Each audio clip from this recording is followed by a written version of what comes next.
बोलते हैं भगवान उनके हृदय में निवास किया करते हैं, और जो लोग झूठ बोलते हैं भगवान उनसे दूर रहा करते हैं। इसलिए हमेशा प्राणी को सत्य बोलना चाहिए। अगर आप सत्य बोलेंगे तो भगवान आपकी हर मनोकामना पूरी करेगा।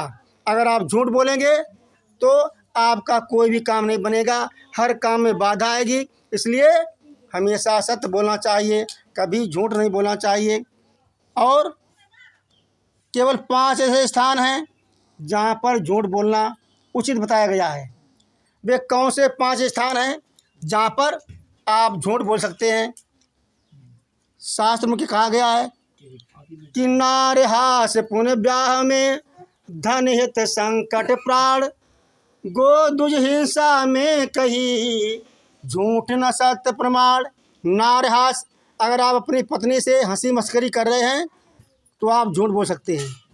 अगर आपकी पत्नी नाराज़ हो जाएं तो उन्हें मनाने के लिए अगर थोड़ा बहुत झूठ बोलना पड़े तो झूठ बोलने में वहाँ पर कोई भी दोष नहीं है। नारहास पुण्य ब्याह में, अगर आप कहीं शादी संबंध करवा रहे हैं, कहीं आप मझिया बने हुए हैं, मध्यस्थ हैं, तो आपको कुछ ना कुछ झूठ बोलना पड़ेगा। बस कुछ ना कुछ कमियां कन्या पक्ष में भी होती हैं, कुछ ना कुछ कमियां वर पक्ष में भी होती हैं। अगर आपने छोटी मोटी कमियां बता दें तो आप शादी संबंध नहीं करा पाएंगे।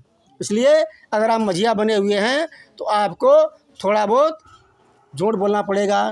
तो नारहास पुण्य ब्याह में धन हित, अगर आपका कहीं धन फंसा हुआ है और झूठ बोलने से धन आपका प्राप्त हो जाए तो आप झूठ बोल जाइए।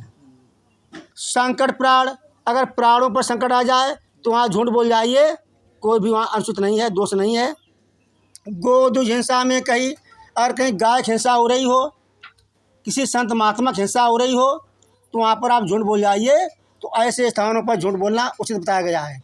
शास्त्र में कहा गया है कि जहाँ झूठ के बोलने से धर्म की रक्षा होती हो वो झूठ बोलना जो है उचित है। तो इस प्रकार ये 5 स्थान हैं जहाँ पर झूठ बोला जा सकता है। इसके अलावा आप झूठ ना बोलें।